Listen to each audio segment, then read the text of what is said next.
We are your home theater and AV questions answered. This is AVRant.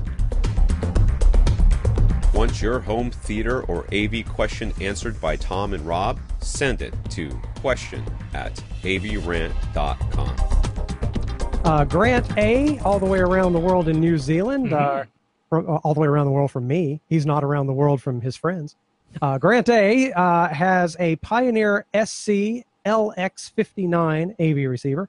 It's a 9.2 channel Atmos model that uses Pioneer's Class D amps.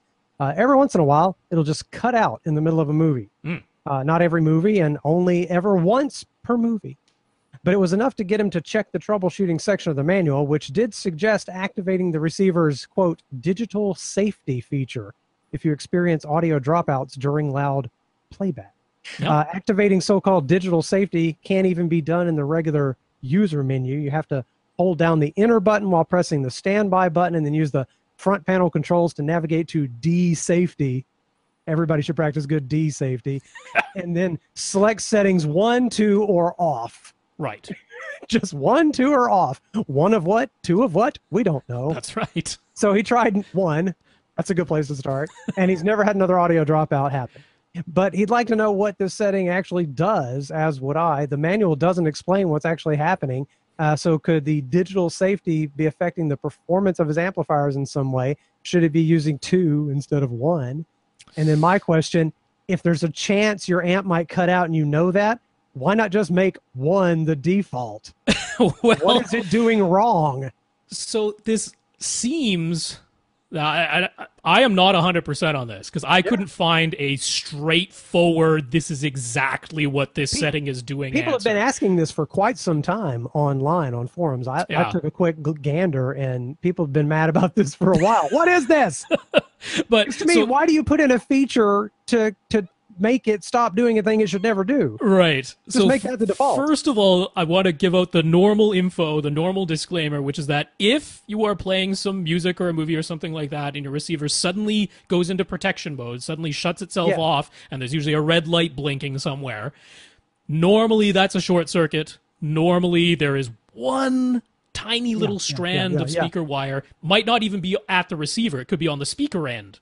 Right. That's now what you told me at the time I had a problem like that. In the middle of a movie, it just went poof. Yes. So that typically, that's what it is. And I know everybody hates to check their speaker wire connections, but that is 99% of the time the reason. Now, this sounds a little bit different. And again, I'm not 100% on it, but from everything I could find on it, this is what it seems to be. It seems to be very similar to like Onkyo or Yamaha's speaker impedance setting, in that it appears to be a current choke. Even though it's called digital safety. Well, because it's these Class D amplifiers, and they're using this digital power supply. Okay. So, or at least a switching mode power supply. Yeah. So, like I say, I'm not 100%, but that's what it seems to be. In particular, the description between what 1 and 2 does, because, those super descriptive, 1 and 2.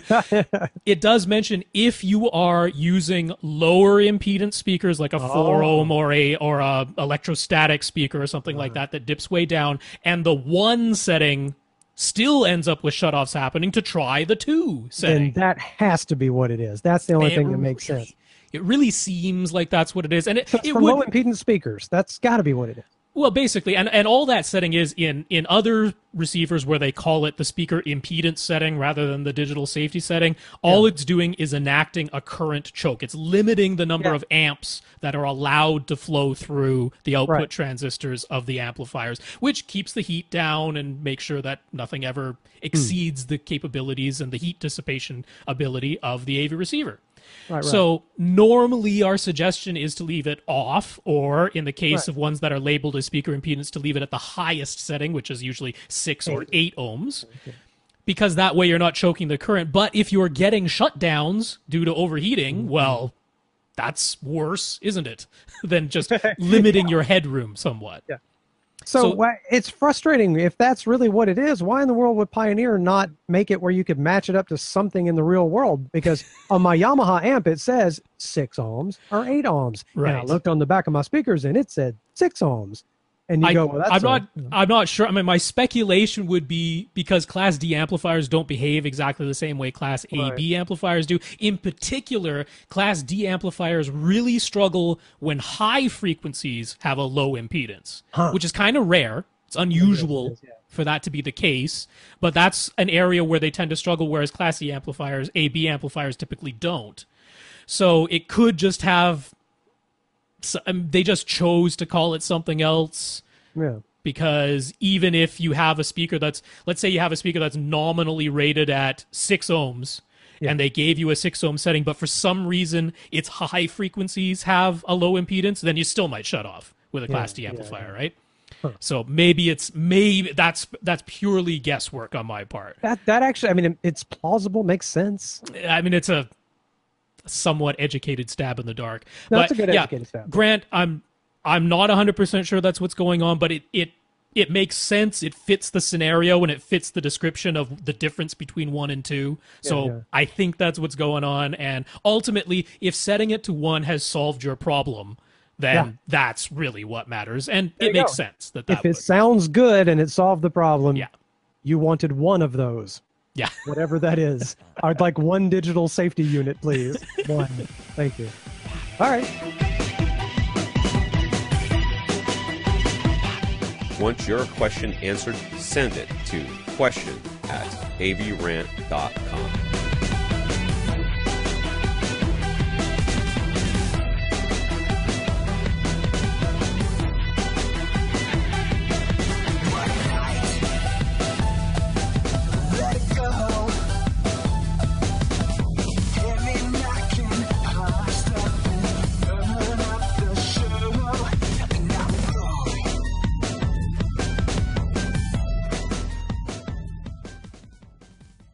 This is AVRant. Now go out and listen to something.